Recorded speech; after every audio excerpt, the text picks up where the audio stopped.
Hi everybody, today is our last lesson before our quiz tomorrow. Alright, so we are going to be talking about risks and getting outside of your comfort zone.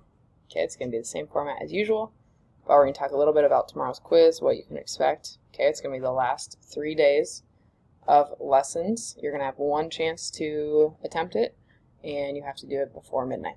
Okay, so make sure you guys log on tomorrow and get that quiz done.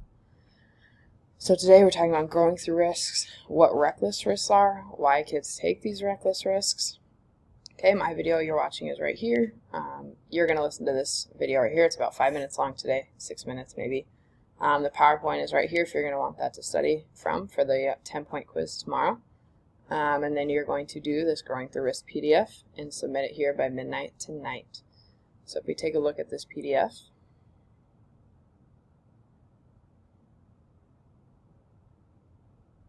Growing Through Risk. Okay, comfort zone.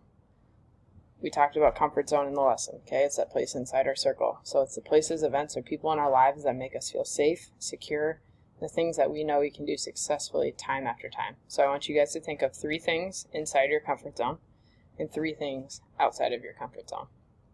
Then, healthy risks. Outside our comfort zone, you're going to list other healthy risks outside your comfort zone that might be in your best interests. Okay, so there's some brainstorming ideas over here, but I want you guys to list 4 of those here on each line. You're going to come down here and you're going to list barriers or fears that you experience that keep you inside your comfort zone. Okay, 1 on each line.